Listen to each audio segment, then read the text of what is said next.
Whoa. I'm running short of words right now, but I cannot afford this because I have to speak. Thank you so much for all the love, for all the warmth. Thank you for accepting me. Thank you very much.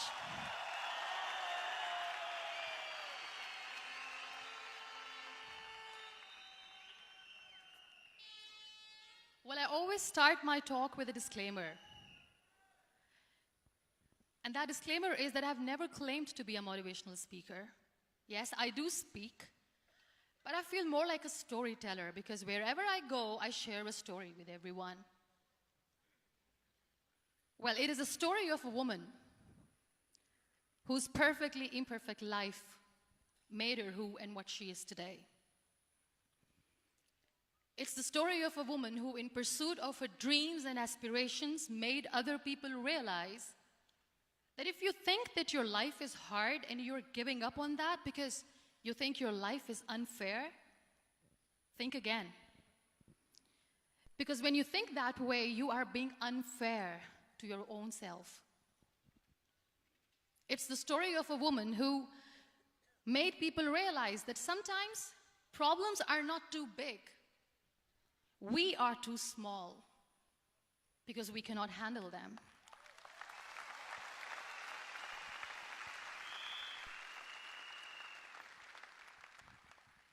It is the story of a woman who with time realized that real happiness doesn't lie in success, money, fame. It lies within. Real happiness lies in gratitude. So I am here, and I'm going to share the story of that woman. That is my story. The story of gratitude.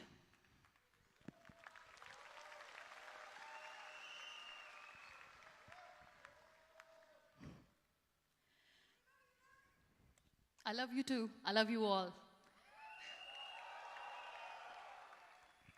I believe in the power of words. Many people speak before they think. But I know the value of words. The words can make you, break you, they can heal your soul, they can damage you forever. So I always try to use the positive words in my life wherever I go. They call it adversity, I call it opportunity. They call it weakness, I call it strength. They call me disabled, I call myself differently abled. They see my disability. They see my disability, I see my ability. There are some incidents that happen in your life, and those incidents are so strong that they change your DNA. Those incidents or accidents are so strong that they break you physically. They deform your body, but they transform your soul.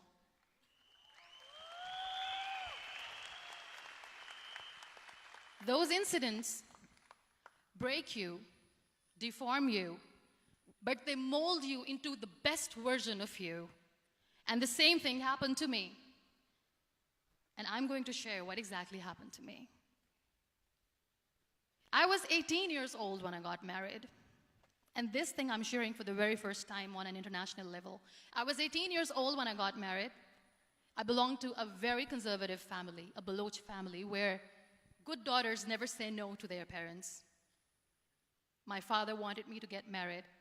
And all I said was, if that makes you happy, I'll say yes. And of course, it was never a happy marriage. Just about after 2 years of getting married, about 9 years ago, I met a car accident. Somehow my husband fell asleep and the car fell in the ditch. He managed to jump out, saved himself. I'm happy for him. But I stayed inside the car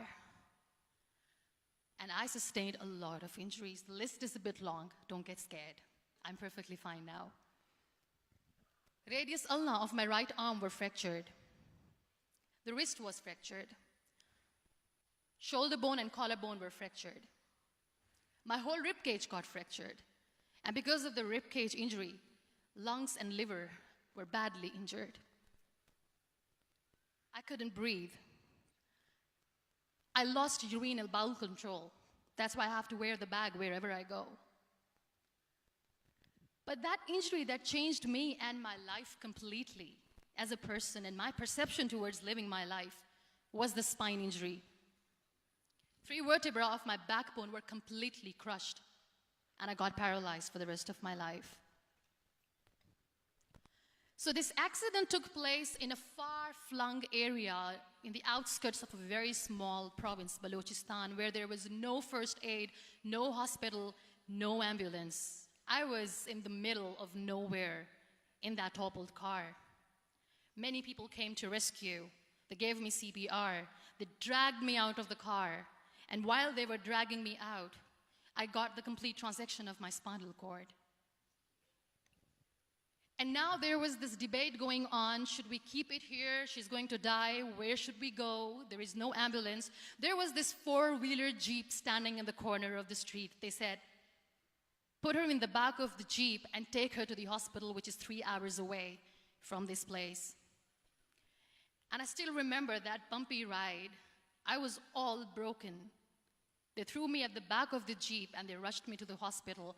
That is where I realized that my half body was fractured and half was paralyzed.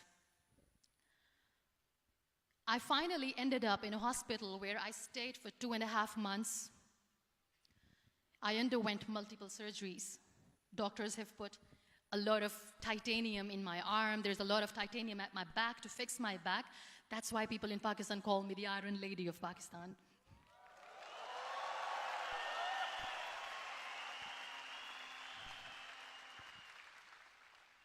Sometimes I wonder how easy it is for me to describe all this all over again. And somebody has rightly said that when you share your story and it doesn't make you cry, that means you have healed.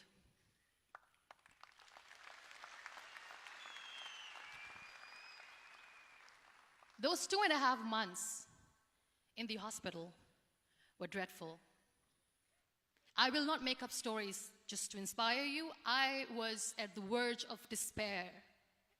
One day, doctor came to me and he said, well, I heard that you wanted to be an artist, but you ended up being a housewife. I have a bad news for you. You won't be able to paint again because your wrist and your arm are so deformed, you won't be able to hold a pen again. And I stayed quiet.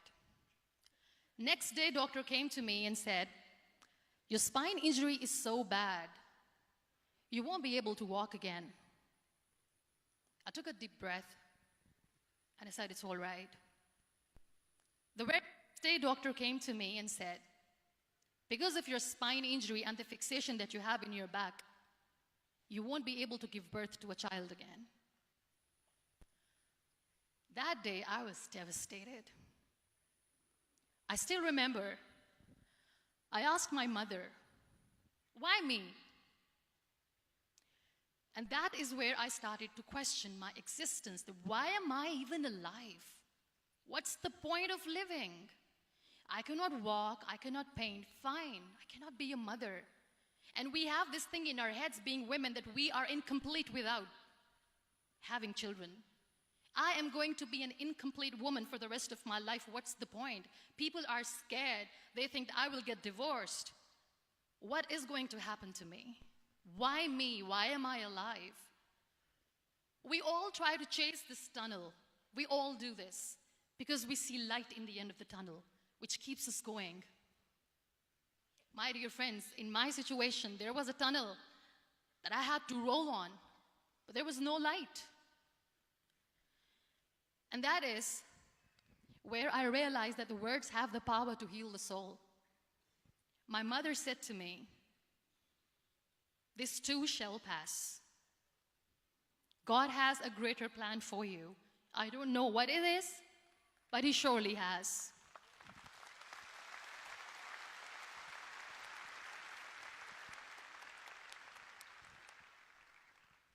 And in all that distress and grief, somehow or the other, those words were so magical that they kept me going.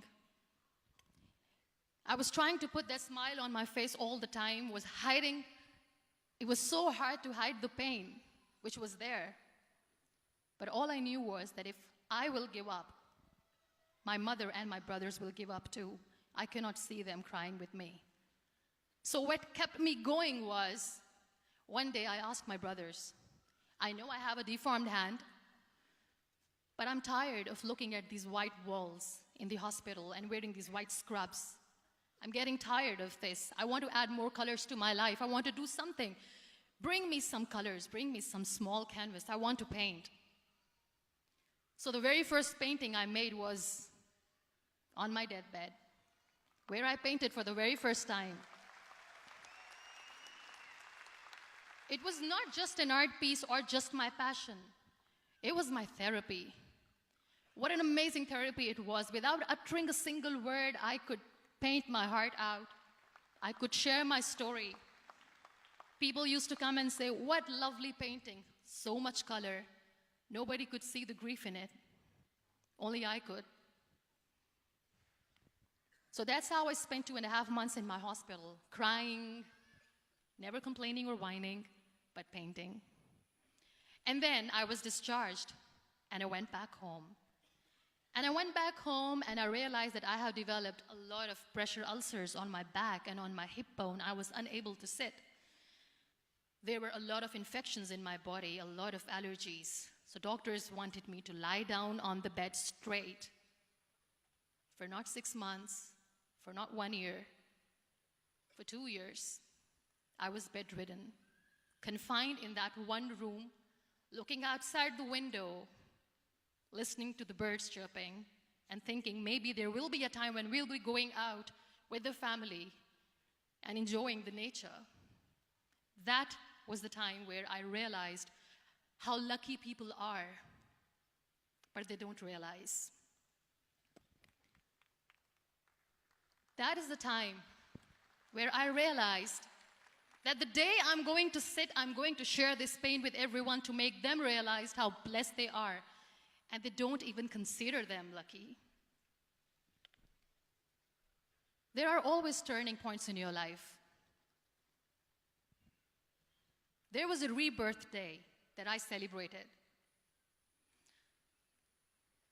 After 2 years and 2.5 months, when I was able to sit on a wheelchair, that was the day when I had the rebirth. I was a completely different person. I still remember the day I sat on the wheelchair for the first time, knowing that I'm never going to leave this, knowing that I won't be able to walk for the rest of my life. I saw myself in the mirror, and I talked to myself. And I still remember what I said. I cannot wait for a miracle to come and make me walk. I cannot sit in the corner of the room crying, cribbing, and begging for mercy because nobody has time. So I have to accept myself the way I am. The sooner, the better. So I applied the lip color for the first time.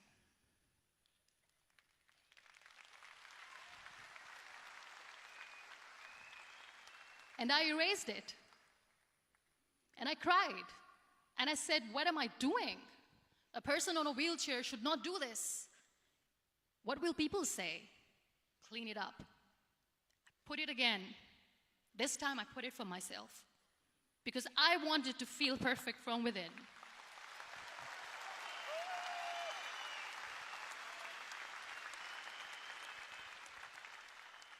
And that day I decided that I'm going to live life for myself. I am not going to be that perfect person for someone. I am just going to take this moment and I will make it perfect for myself. And you know how it all began? That day I decided that I'm going to fight my fears. We all have fears. Fear of unknown, fear of known, fear of losing people, fear of losing health, money. We want to excel in career, we want to become famous, we want to get money. We are scared all the time. So I wrote down one by one all those fears. And I decided that I'm going to overcome these fears one at a time. You know what was my biggest fear? Divorce. I couldn't stand this word. I was trying to cling on to this person who didn't want me anymore, but I said no. I have to make it work. But the day I decided that this is nothing but my fear, I liberated myself by setting him free. And I made myself emotionally so strong that the day I got the news that he's getting married, I sent him a text that I'm so happy for you and I wish you all the best. And he knows that I pray for him today.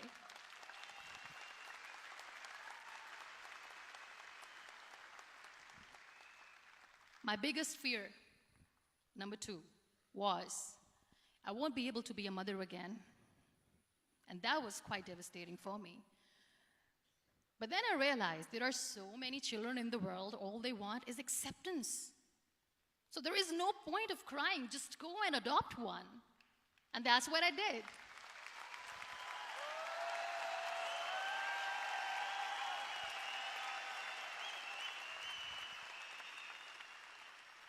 I gave my name in different organizations, different orphanages. I didn't mention that I'm on a wheelchair, dying to have a child. So I just told them that this is Muniba Mazari and she wants to adopt a boy or girl, whatsoever, but I want to adopt a kid. And I waited patiently. 2 years later, I got this call from a very small city in Pakistan. I got a call and they said, "Are you Muniba Mazari? There is a baby boy and would you like to adopt?" And when I say yes, I could literally feel the labor pain. I said, yes, yes, I am going to adopt him. I am coming to take him home.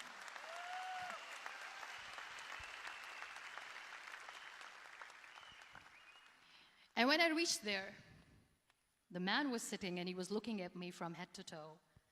And in back of my head, I kept thinking that, oh my God, he's going to say she's on the wheelchair, she doesn't deserve it. How is she going to take care of him?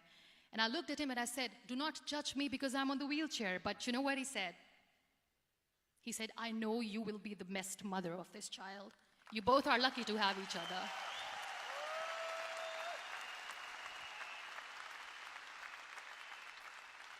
And that day, that was 2 days old, and today he's 6.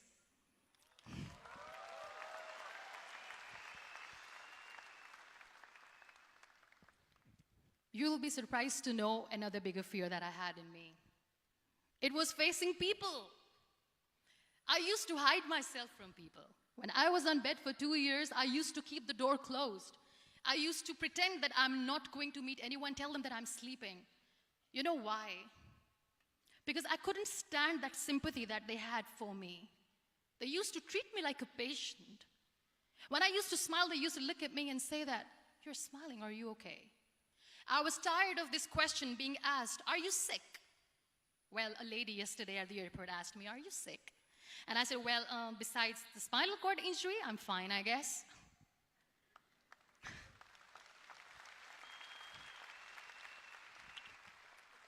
But those are really cute questions. They never used to feel cute when I was on the bed. So I used to hide myself from people, knowing that, oh my God, I'm not going to see that sympathy in their eyes. It's all right. And today I'm here speaking to all these amazing people because I have overcome the fear.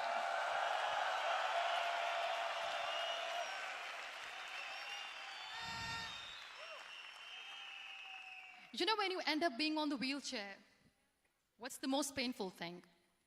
That's another fear that people on the wheelchair or the people who are differently abled have in their hearts, but they never share. I'll share that with you.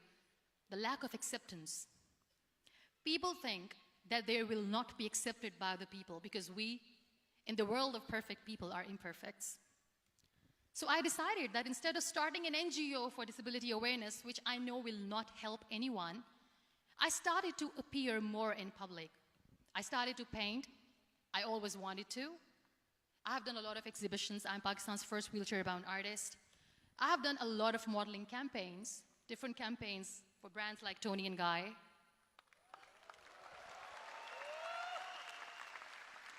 I have done some really funny, breaking the barriers kind of modeling. There was this one by the name Clown Town where I became a clown because I know that clowns have hearts too. And then I also decided that if I really want to make the difference, I am not going to let people use me for their polio campaigns where they will make you a victim and an emblem of misery and mercy and will say that, you know what, give polio drops to your children or they'll become like this girl. I decided that I'm going to join the national TV of Pakistan as an anchor person.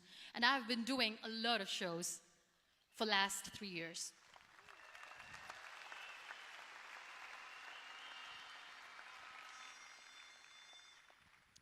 So when you accept yourself the way you are, the world recognizes you. It all starts from within. Thank you. I became the National Goodwill Ambassador for UN Women Pakistan, and now I speak for the rights of women, children. We talk about inclusion, diversity, gender equality, which is a must. I was featured in BBC 100 Women for 2015. I'm one of the Forbes 30 under 30 for 2016. And it all didn't happen alone. You all are thriving in your careers. You have bigger dreams and aspirations in life. Always remember one thing. On the road to success, there is always we, not me. Do not think that you alone can achieve things. No. There is always another person who is standing behind you, maybe not coming on the forefront, but behind you, praying for you and supporting you. Never lose that person. Never.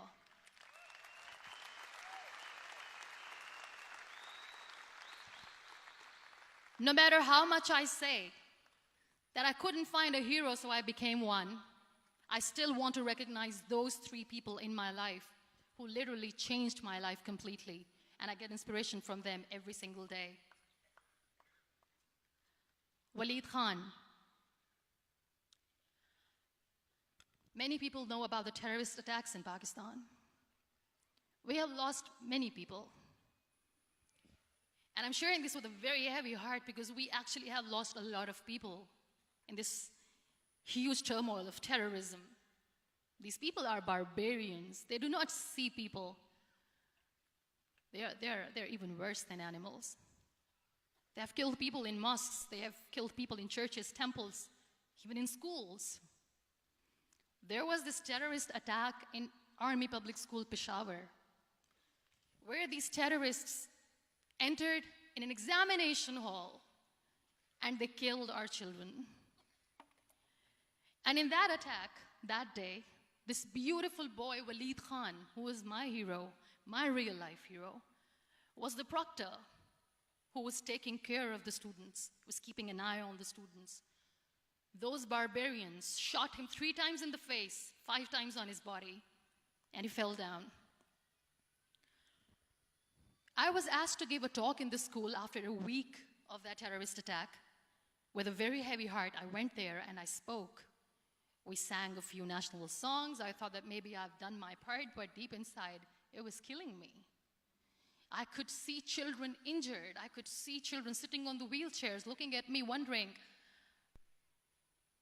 what next? What was our fault? Just because we were here to give examination, we have been shot. So many people, so many children lost their friends. Their classrooms were empty. The next day they went to the classroom.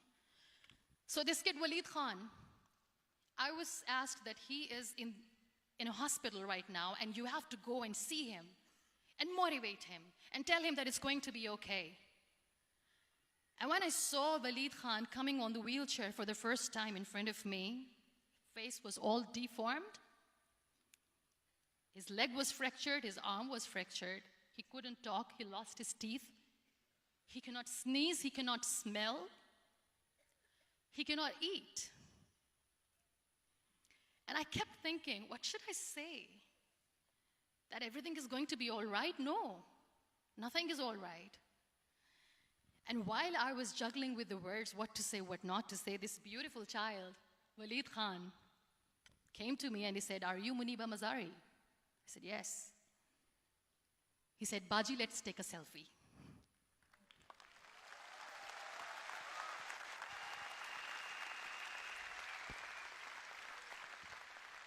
And with that beautiful, toothless smile of Waleed Khan, we took that beautiful selfie that I still have with me. I don't share that here because he was in a very bad shape that time. And that is where I realized that when I was thinking too much about his deformities, he's happy with himself. He doesn't even care. Because today he goes in the same school, and when somebody asks him that what happened to your face, why so many scars, you know what he says? "These scars are my medals and I wear them with pride."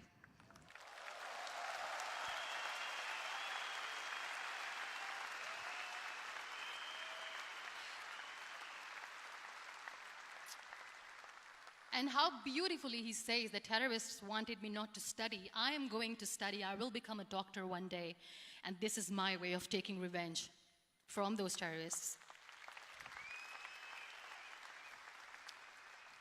Another real-life hero, of course, my son. His name is Nile, N-I-L-E, River Nile. I learned so much from this kid. The first and foremost thing is patience. How to be patient when you know that your mother cannot walk, when you know that your mother is different from the other women, when you know that your mother cannot go out and play with you, how to stay calm. He loves football. And when we got the very first football, he was 4 years old. He was super excited. I still remember he came in the room and he said, "Mom, let's play football." And he kept the ball in my feet. And he said, "Let's kick it."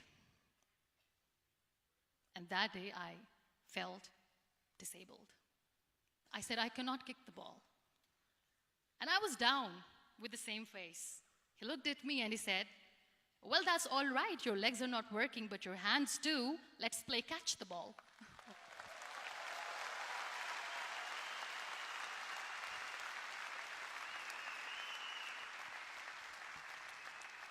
You know what? That day he made me realize that when you think your glass is half empty, come on, your glass is half full. It's all in here and here. Last but not least, the woman who made me realize that heroes have no gender. The woman who believed in me even when I was completely at the verge of despair, where everybody left, she was there. And every time I looked at her, without saying anything, she used to look at me and said, "This too shall pass. God has a bigger plan. And one day you will say that, oh my God, that is why God has chosen me." She never cried in front of me. She has always said that there will be haters, there will be naysayers, there will be disbelievers, and then there will be you proving them wrong. My mother.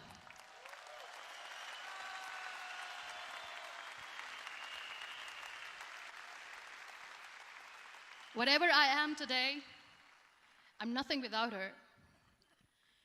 I'm nothing without her. Thank you, Mama. I wish you were here. Thank you for making me who I am today.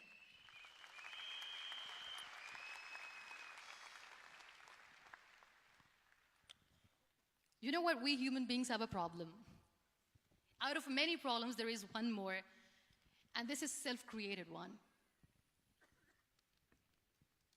We always expect ease from life.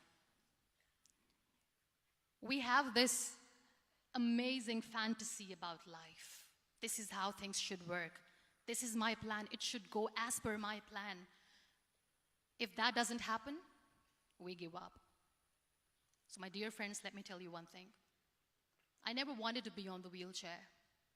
Never thought of being on the wheelchair.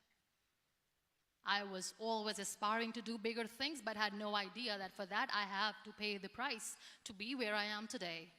It's a very heavy price. This life is a test and a trial, and tests are trials are never supposed to be easy. So when you're expecting ease from life, and life gives you lemons, then you make the lemonade, and then do not blame life for that, because you were expecting ease from a trial. Trials make you a stronger, better person. Life is a trial, and with time you realize that.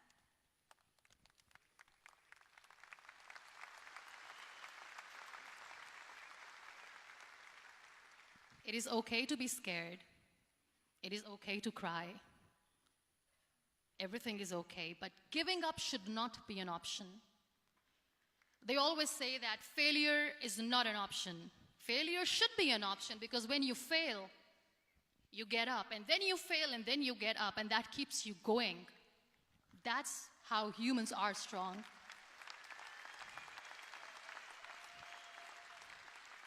Failure is an option, should be an option, but giving up is not. Never. We have this thing in minds. We call it perfection. We want everything perfect. We want ourselves to be perfect. There is this image in our head about everything. Perfect life, perfect relationships, perfect career, perfect amount of money that we need to earn no matter what. Nothing is perfect in this world. We all are perfectly imperfect, and that is perfectly all right. That's all right. We were sent here not to become the perfect people. Those people who tell you how to look perfect, even those people are imperfect. Trying to fight this fear of looking imperfect. I used to be perfect. I still remember. I got this compliment years ago when I used to walk. Oh my God, look at you. You're fair, you're tall, you're perfect. Look at me now. You're still perfect. Only the perfect eyes can see that. Only the perfect eyes will see that. Only the perfect eyes will see that. So yes, in all those imperfections, you have to listen to your heart. You don't have to look good for people. You don't have to be perfect just because other people want you to be perfect. If your soul is perfect from within, that's all right. This is all what you want. This is all what you need to be. Our society has made very weird kind of norms to look perfect and great. For men, it's different. For women, it's different. We think too much about what people say. We listen to ourselves too little. You know what makes you perfect? When you make someone smile. You know what makes you perfect? When you try to do something good for the people around you. You know what makes you perfect? When you feel someone's pain. And how beautiful pain is that it connects you with people. No other medium can connect you with others but pain. That's why I always say that I'm in pain, and that's a blessing in disguise for me. Today, just because I'm in pain and I'm on the wheelchair, I work for children. Being the head of CSR for a company, we conduct medical camps in far-flung areas of Pakistan where so many kids die because they don't have medical facilities. And I personally believe just because they cannot afford to live doesn't mean we'll let them die. So we give them money, we give them medical treatment, we try to heal their wounds, physical and emotional. And I also work for the beautiful people, we call them third gender, the transgender community of Pakistan. You know what connects me with them? All my imperfections. When I go and I hug them, they never judge me. And this very good friend of mine, her name is Bijli. Bijli means electricity. She calls herself electricity. And I said, are you electricity? She says, no, I'm lightning. I'm as strong as lightning. Because we have very bad power outage, so she doesn't want me to call her electricity. So she says, I am very strong. I'm thunder, I'm lightning. She came to me, and the first time I hugged her, she said, you are just like me. And I said, yes, I am like you. Because to people, we are so imperfect. So how beautiful these imperfections are, that because of these imperfections, you can connect with people. Then why are we all running after being perfect? What's the point?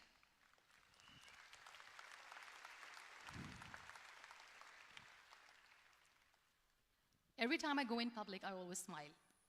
It's always a big toothy smile on my face, and people ask me, don't you get tired of smiling all the time? What's the secret? I always say one thing, that I have stopped worrying about the things that I have lost, the people that I have lost. Things and people who were meant to be with me are with me. And sometimes, somebody's absence makes you a better person. Cherish their absence. It's always a blessing in disguise. I always say that people are so lucky they don't even realize. You must be thinking, okay, you're lucky in what sense? Well, the breath that you just took was a blessing. Embrace it.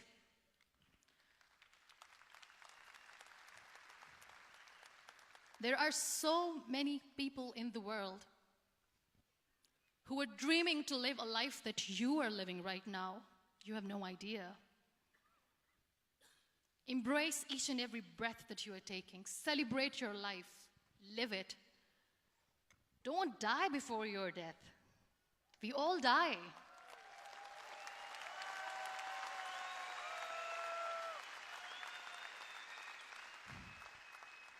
We live this one routine of a day for 75 years and we call it life. No, that's not life. If you're still thinking why you have been sent here, if you're still juggling with the concept of why you are here, you haven't lived yet. You work hard, you make money, you do it for yourself. That's not life. You go out, you seek for people who need your help, you make their lives better. You become that sponge which can absorb all the negativity, and you become that person who can emit beautiful, positive vibes. And when you realize that you have changed someone's life, and because of you, this person didn't give up, that is the day when you live. Always.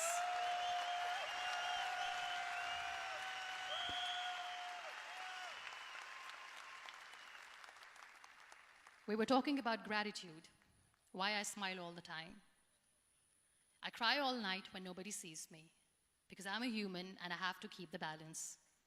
And I smile all day because I know that if I will smile,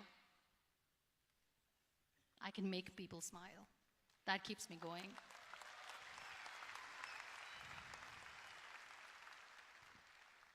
Be grateful for what you have, and you will always, always end up having more. But if you'll cry and if you'll crib for the little things that you don't have or the things that you have lost, you will never ever have enough. Sometimes we are too busy thinking about the things that we don't have that we forget to cherish the blessings that we have. I'm not saying that I'm not healthy and that makes me unlucky, but yes, it is hard. It is hard when I say that I cannot walk. It is hard to say when I wear this bag. It hurts.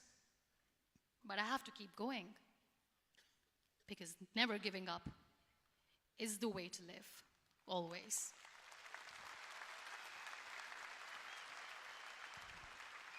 So I'll end my talk on a very short note. Live your life fully. Accept yourself the way you are. Be kind to yourself. Be kind to yourself. I'll repeat, be kind to yourself, and only then you can be kind to others. Love yourself and spread that love. Life will be hard. There will be turmoils. There will be trials, but that will only make you stronger. Never give up. The real happiness doesn't lie in money or success or fame. I have this all. I never wanted this. Real happiness lies in gratitude. So be grateful, be alive, and live every moment. Thank you so much, everyone. Thank you. We Malaysia. Muniba Mazari.